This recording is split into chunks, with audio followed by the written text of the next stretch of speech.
A month after your fight, it sounds like we're getting the return of Conor McGregor. And one could argue that that would be the biggest fight in the UFC by far, you versus him. Is this something that you're thinking about? Is this something that's on your radar? Probably. It's not on my radar, but if I get offered that about that fight, we'll see on where Conor's gonna be at that point. If he gets a win, a great comeback, he wins his next fight, and I get offered that fight, we'll see. It's not something you'll ask for? I never close the doors for those kind of opportunities, you know what I mean? Sure. Even if we are not on the same level right now, maybe on the popularity and all that, like he's popular and a lot of people knows about him, but as sports-wise, we all know that he's almost done. Do you think he beats Max? I don't. You never know. I thought that Max was going to beat Charles, and he lost by complete domination. So I don't know. With Conor, you never know. You never know. Sometimes he goes in, he makes it look easy. Sometimes he lost to Nate Diaz. Bro, when you lose to Nate Diaz, it's very difficult to make predictions about. How do you think you would beat Ilia Topuria?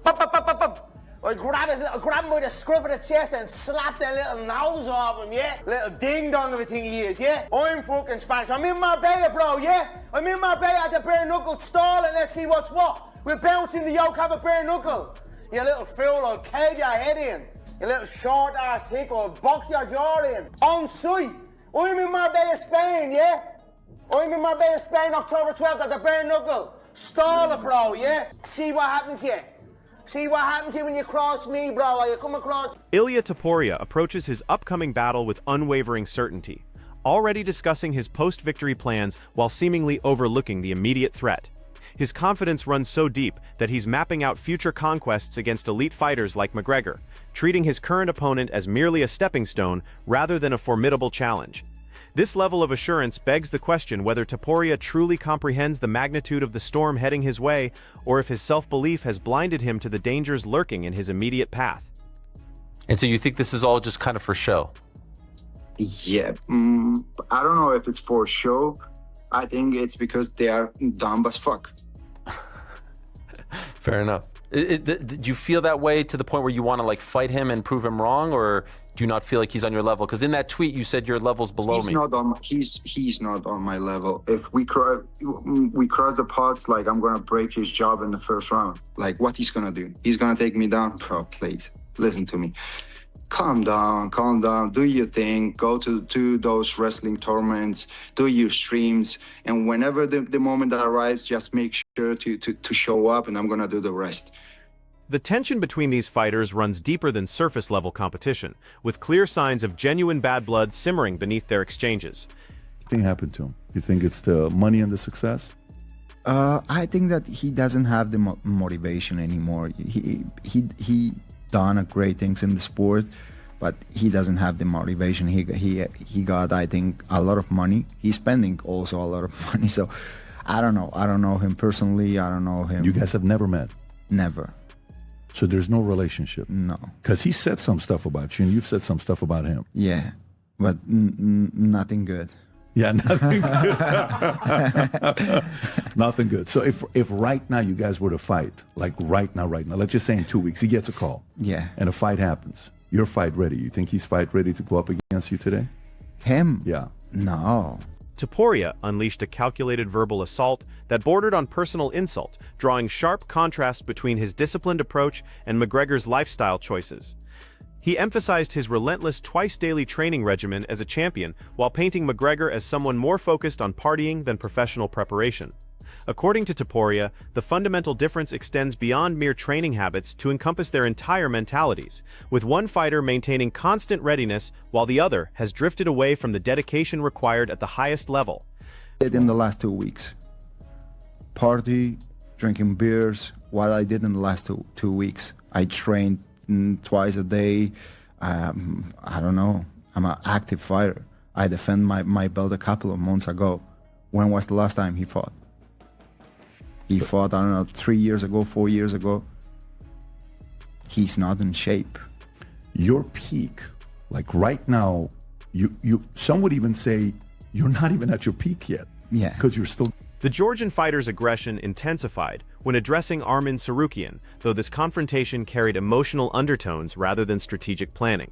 Topuria dismissed Tsarukyan's growing popularity as artificial posturing, labeling him as immature and financially insecure, despite outward appearances of wealth. He characterized Tsarukyan's behavior as desperate attention-seeking designed to mask underlying insecurities and avoid being perceived as unsuccessful by the public eye. Since you last fought and he last fought, Arman has done a great job of getting himself out there through social media and wrestling matches. Have you been impressed with, because I feel like now he's a bigger star, which makes the fight even bigger. I'm really impressed of how dumb he is. Oh, tell me why. He's a retard. I don't know. He looks like a kid. He's a kid. Like his mentality. He's dumb as fuck. I don't know. Everything that I saw about him in the internet, it's embarrassing. A little bit. Like what in particular? What makes you feel like he's dumb? I don't know. Just fuck Arman. Who cares about him? Okay. I don't care. Do you feel like the fight is bigger now, though?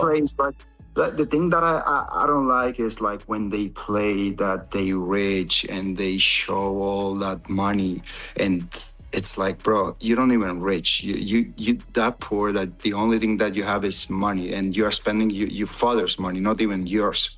So. You know what I mean. Topuria expanded his critique by highlighting the stark difference between Tsarukyan's online persona and real-world interactions during their previous encounters. He described witnessing a complete transformation in Tsarukyan's demeanor when confronted face-to-face, noting how the aggressive social media rhetoric instantly dissolves into something far more subdued. This pattern of internet bravado followed by in-person timidity represents everything Topuria claims to despise about modern fighters who prioritize image over authentic toughness. You tweeted after his last fight, Arman, every time we see each other in person, you freeze up like a scared duck with no idea what to do. You know I handle you however I want. I fight whoever the UFC chooses, and remember I slapped you and you just laughed. So can you tell us about this interaction? You posted a very quick clip, but what did you feel? What did you see from him when you saw each other? So the day before of the video that I posted, he tweets something in Twitter, something like, if I see you the next time, I do this or that. Like, you know how they play all that, like they all gangsters. And when we cross the paths, they are like, oh, how are you? All good. They smile. They like humble, normal human beings. But in Twitter, everyone is a gangster. Everyone is like, oh, let's solve this in the street and all that. Bro, I'm a professional athlete. I'm not a street fighter. I'm not a gangster. You know what I mean? The featherweight champion's assault continued relentlessly, framing their potential matchup as a demonstration of superior skill levels rather than competitive uncertainty. Topuria expressed complete indifference towards Tsarukyan's attempts to maintain relevance through anything other than legitimate fighting ability, dismissing promotional tactics as irrelevant when the cage door closes. He treated the possibility of their encounter as routine business, suggesting no amount of external factors could bridge the gap between their respective capabilities. And so you think this is all just kind of for show? Yeah, I don't know if it's for show. I think it's because they are dumb as fuck. Fair enough. Do you feel that way to the point where you want to like fight him and prove him wrong, or do you not feel like he's on your level? Because in that tweet you said your level's below me. He's not on my level. If we cross the paths, like I'm gonna break his jaw in the first round. Like what he's gonna do? He's gonna take me down, bro. Please listen to me. Calm down, do your thing, go to those wrestling tournaments, do your streams, and whenever the moment that arrives, just make sure to show up, and I'm gonna do the rest. Tsarukyan fired back with his own interpretation of Topuria's motivations, rejecting the notion that this stemmed from competitive respect or professional rivalry. Instead, he attributed the Georgian's hostility to jealousy and personal frustration, suggesting that the constant comparisons and condescending language revealed someone desperately trying to elevate himself by diminishing others. Tsarukyan interpreted the lack of acknowledgement from Topuria as the true message behind all the public criticism and dismissive commentary. I don't know if you know this, but Ilia Topuria was on the show on Monday, and I want to actually play you a couple clips and get your response to things that he said about you, because I asked him about a lot of people, and I felt like he was more passionate and emotional talking about you than Paddy or Conor or even Islam. And so You know why? Tell me. He's jealous. You feel like he's jealous?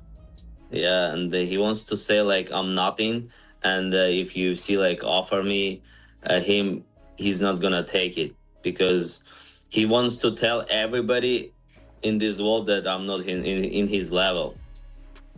He was saying like Oliveira is good fighter, Gage is good fighter, Max Holloway good fighter, but he didn't say anything about me. How it can be like it's just a joke. The Armenian fighter doubled down on his frustration with Topuria's approach, demanding substance behind the personal attacks and public callouts. Sarukian emphasized that in his culture, making claims about someone requires backing them up with concrete reasoning, not empty rhetoric. When pressed for explanations and receiving only vague responses, he viewed this as revealing more about Topuria's character than his own, arguing that criticism without foundation loses all credibility and ultimately makes the accuser appear less legitimate. Your response to that, Armin? I mean, in my culture, where I come from, if you say about someone, you gotta explain why, right? You ask him why, and he doesn't know like answer. Why am I dumb or like retard or whatever? Like, you gotta be. Yeah, someone wants to talk to me when I'm in your. They're jealous of us. They're jealous of us, Armin. Yeah. Who's that, Nina? Yeah. Yes. Okay. Please. So if you say something, you gotta answer why, right? You ask him why, he say I don't know. So he's the stupid guy, not me, because he doesn't know even like why I'm retarded or damn as. Sarukian responded to threats of physical damage with a mixture of confidence and direct challenge, dismissing talk of jaw-breaking finishes while focusing on the practical matter of actually securing the bout. He brushed off predictions of first-round dominance as meaningless until proven inside the octagon, expressing confidence in his wrestling abilities and refusing to be intimidated by threats of violence. Sarukian questioned any hesitation to make the fight official, suggesting that if victory would truly be that effortless, there should be no reluctance to sign the contract and remain at the appropriate weight class. What do you think of that, Armin? Good luck to him. So we'll see when the fight happens, and we'll see how I'm not gonna take him down. I can take down anybody. So about that, he's gonna like break my jaw. Whatever he wants to do, just accept the fight. Why you ducking if you're super confident that you can beat me so easy in the first round? So just sign the contract after this fight and don't move up and stay there and beat because I'm easy fight. Why you wanna move up? The Armenian fighter acknowledged the massive scale their potential encounter would generate, while simultaneously questioning the logical framework surrounding it. He recognized that their trash talk was already building significant momentum that would overshadow other matchups, but expressed skepticism about how the divisional landscape would actually accommodate such a fight. Sarukian suggested that Topuria's potential move up in weight would create complications with existing champions that would make the situation messy rather than straightforward, though he maintained his focus on immediate obligations while remaining prepared for future opportunities. I think your fight against him would be gigantic. Yeah, about trash talk, everything, it's gonna be way bigger than Islam fight, 100%. Yes. So what do you think? You think when you fight for the belt, it will be a vacant title? 99.9%. Come on, this upsets me. Yeah, but even he told you that he wants to move up. Yeah. Yeah, so. Could you imagine you versus him at Madison Square Garden in November? Yeah, it's gonna be huge. It's gonna be huge, yeah. And I'm so excited for my next fight. And if he's gonna move up, it's okay. He's gonna move up and Islam gonna kick his ass and he's gonna come down and then kick his ass and the UFC just Jorge Masvidal entered the discussion by addressing the political realities behind potential matchmaking decisions, pointing directly to the power structure that ultimately controls these situations. He identified Dana White as the sole decision-maker who determines how these scenarios unfold, regardless of public demand or fighter preferences. Masvidal acknowledged the frustration surrounding Sarukian's recent setback and its impact on his momentum, while questioning how long such obstacles can realistically keep a top contender on the sidelines, especially considering Sarukian's position as one of the most relevant non-champions in the lightweight division. Interesting. What do you think, Jorge, about the situation with Ilia and Arman? I don't. To touch on what you just said, I don't know if he fights him, if he gets the winner of it, because Dana could be a stubborn dude, as stubborn as anybody that I've ever seen. You know, it's really Dana's the one that's put the stop on him, and Dana's the only one that can lift that. Now, nobody else in that company can say when Arman's gonna fight, and it sucks because I'm one of these guys that feels like, yeah, he fucked up. I think it was either the day before, the day of, he pulled out, like, yeah, he fucked up. I get it. Yeah, day before. You sat him out already one time, but how much longer can you sit this guy out, you know? And as far as name-wise goes, at 155, I mean, besides Charles Oliveira, you know, which he beat, he's got the biggest name, biggest clout, biggest... What's your take on Topuria's widespread call-outs across multiple divisions right now? Can he actually deliver on all that confidence when facing elite competition, or will reality hit hard once he steps into the cage with top-tier opponents? Share your perspective in the comments and make sure to subscribe for the latest fight breakdowns and insider analysis.